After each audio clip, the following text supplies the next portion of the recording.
취업을 준비하고 있는 자녀를 둔 부모님과 가끔 상담을 할 일이 있어요. 어떤 식이냐면은 아니 이 내 뭐 아들이 내 딸이 10대 때 뭐 학교 다닐 때는 나랑 막 친하고 막 이런저런 이야기도 하고 막 친했었는데 이 친구가 10대 후반 되더니 아니 20대 초반 되더니 자기랑 대화가 단절이 됐다라는 거예요. 그리고 이거는 20대 초중반 넘어가게 되면 점점 더 심해져요. 그래서 예를 들면 이제 학교에서 공부를 하거나 대학을 졸업하고 나서 각자 뭐 학원에 다니거나 뭐 도서관에서 공부를 하거나 이렇겠죠. 그러면 이제 이 자기 자식이 아침에 되게 일찍 집을 나섰다가 밤늦게 돌아와서는 그래서 이제 집에서 부모님이 잘 왔어? 이러면 응 잘 왔어 하고 방문을 꽝 닫아버린대요. 그러고 나서 그 패턴이 이제 반복된다라는 거죠. 취업을 준비하는 어떤 20대 자녀를 10대 후반의 자녀를 둔 부모님이 이런 고민들을 저한테 호소하시더라고요. 그럼 이럴 때는 대체 어떻게 해야 되는 거냐라는 이야기를 하는데 저는 이 한 가정에서 보여지는 어떤 굉장히 비극적인 상황인데 이게 비극인 이유는 자식도 그렇고 부모도 그렇고 나쁜 마음은 없어요. 예컨대 이런 거거든요. 부모는 내 자식한테 내 자식이 더 좋은 일자리로 갈 수 있도록 더 지원해주고 도와주고 싶은 마음이 크죠. 그리고 자식들 같은 경우에는 뭐 부모님이 돈이 많건 적건 나를 아주 무한하게 사랑하고 나를 끊임없이 지원하고 있다라는 것을 잘 알고 있어요. 근데 그 어떤 지원이나 어떤 사랑이나 이런 것들에 내가 부응하지 못하고 있다라는 부채감에 시달립니다. 그러면은 부모님은 미안하고 자식도 미안하고 이런 과정에서는 서로가 이 어떤 왜곡된 감정이거든요.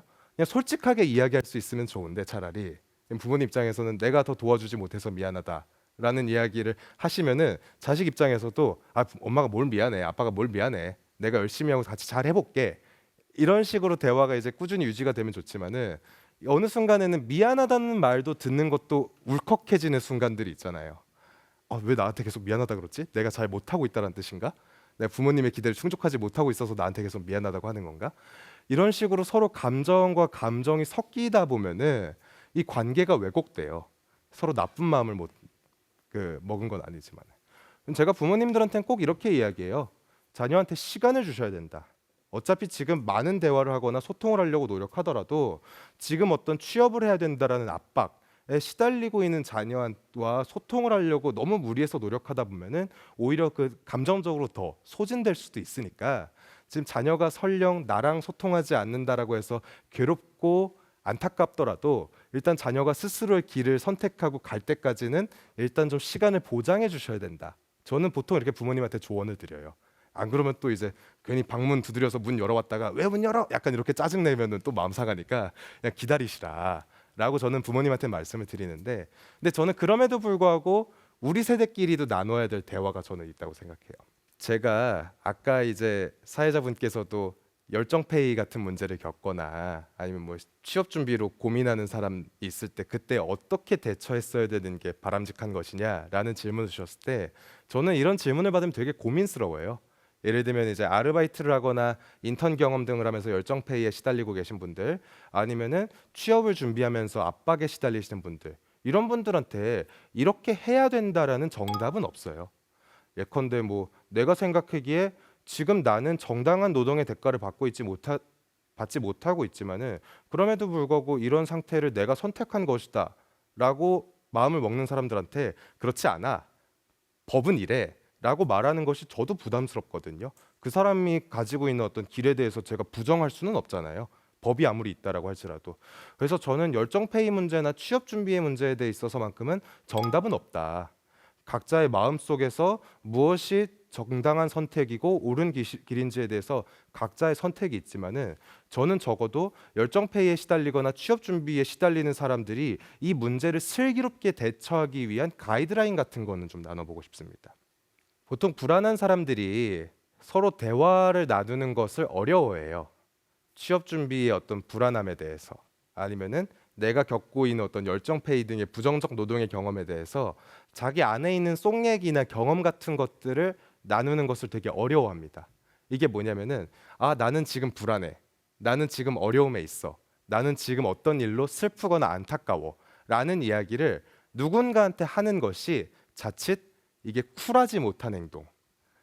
내가 뭔가 부족하다는 것을 드러내는 것은 아닐까 라는 생각들을 많이 하시거든요. 근데 결과적으로 제가 아까 부모님과의 대화의 사례에서도 보여줬지만은 이 사례는 친구들끼리도 적용됩니다. 이런 케이스죠. 친구들과 만나서 차를 한잔 해요. 못다 했던 수다들을 막 나눕니다. 뭐 연예인에 대한 이야기도 하고 누구랑 누구라가 연애하더라 뭐 이런 얘기도 하고 막 이제 이런 가볍게 친구들과 즐길 수 있는 대화를 막 하다가 한 4명 정도 앉아 있는데 한 명이 딱 이렇게 얘기합니다. 아, 나 근데 아르바이트 하다가 돈을 잘 못 받아가지고 너무 괴로워. 라고 이야기하면은 그 4명이 차를 마시던 그 카페 분위기는 어떻게 될까요?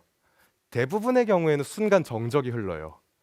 아, 무슨 얘기지? 내가 어떻게 해줘야 되지? 이렇게 고민하시거든요. 저는 이런 거를 바꾸는 게 우선이라고 생각해요.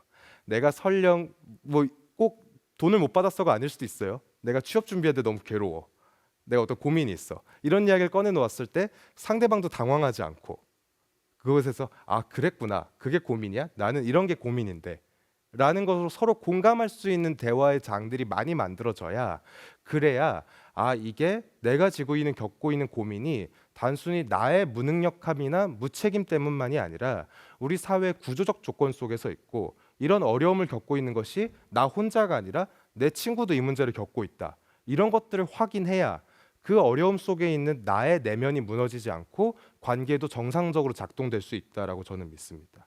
그렇기 때문에 우리는 내가 잘못했어, 내가 부족했어라는 합리화의 과정이 아니라 나의 불안과 고통에 대해서 주변 사람들과 충분히 상의하고 이야기하고 공감할 수 있는 어떤 안전한 장을 많이 만들어 나가는 것. 그런 것들을 엄청 거대한 것으로부터 시작하는 것이 아니라 가장 가까이 있는 내 친구들과 소통하는 연습 혹은 내 가족들과 소통하는 연습으로부터 우리는 그 경험치들을 쌓아 나가야 된다고 생각합니다.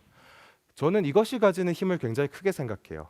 작게는 2명, 3명이서 느끼는 곤란함이지만은 이게 50명이 이야기하고 100명이 이야기하고 1000명이 이야기할 수 있다면 저는 달라진다고 보거든요.